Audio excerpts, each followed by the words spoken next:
After marrying the love of his life, Musa leaves his village for a better future abroad. At first, he stays in touch with his wife, Amina, but soon, the promises he made fade. Musa's family becomes the center of his business dealings, leaving Amina out in the cold. As she struggles with betrayal, she contemplates whether love can survive when money takes precedence. Amina sat by the window, watching the sun sink below the horizon, casting a dim glow over the village. The warmth that once filled her heart now felt like a distant memory, replaced by an empty ache. She replayed the moments when Musa, her beloved, had promised her a life of companionship and joy. His words had been soft, filled with conviction, and in those moments, Amina believed that nothing could come between them. But months had passed since Musa left, and their once frequent calls dwindled to an occasional message. Each time she reached out, he seemed distracted, his voice carrying an edge of impatience she hadn't known before.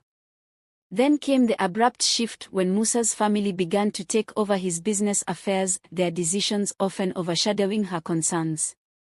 Amina tried to reason with them, to remind them of Musa's vision for their shared life, but her pleas met a wall of silence. At the village market, whispers circulated about Musa's newfound wealth and connections abroad. People cast sidelong glances at her, their looks filled with pity, or worse, judgment. The image of her marriage, once a cherished union, now seemed a hollow shell. One evening, after another fruitless attempt to reach Musa, Amina went to her grandmother's house. She poured out her heart, recounting every hurt, every overlooked message, every broken promise. "Child," her grandmother said softly, "love isn't just in words, it's in actions. When people forget their promises, it's often because their heart is no longer where they left it." The words struck Amina like a blow. She knew her love for Musa was as steadfast as the earth beneath her feet. But what of his?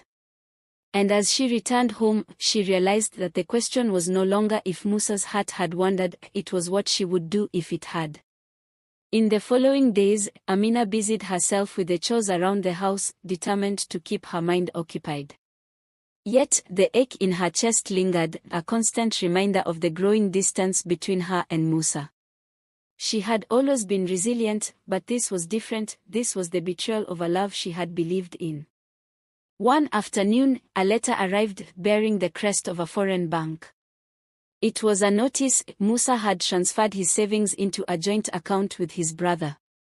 Shocked, Amina felt a chill run down her spine.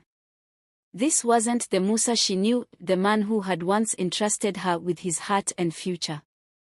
She could barely read the rest of the letter, her hands trembling as she clutched the paper. The realization hit her: Musa's family was taking everything, piece by piece, and she was powerless to stop it. Determined to confront the issue, Amina traveled to her in-laws' home. She hoped to speak with Musa's mother, a woman who had once been fond of her but was now cold and distant. When Amina mentioned the bank notice, her mother-in-law dismissed her concerns with a dismissive wave.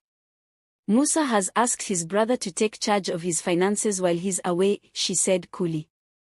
"It's better for business." "But he never mentioned this to me," Amina replied, her voice barely a whisper. The older woman's gaze sharpened. "Do you think you are the one he confides in? A wife's place is to wait and trust. Don't forget that." The words cut deep, yet Amina refused to let the tears show. She walked out with her chin high, determined not to let them see her break. But as she reached the edge of the village, her steps slowed. She realized she was left with nothing, not a husband's trust, not a family's respect. Her life had become a mere shadow of the dreams she had once held so close. That night, she lay awake, replaying every moment she had shared with Musa, every promise he had made. She thought of his gentle smile, the way he'd clasp her hand, whispering assurances that they would build a life together. Yet now, those moments felt like nothing more than illusions, figments of a reality that had dissolved the moment he set foot abroad. In the quiet darkness, Amina knew she could not continue like this. If Musa had chosen his family and wealth over their love, then she had to find her own path.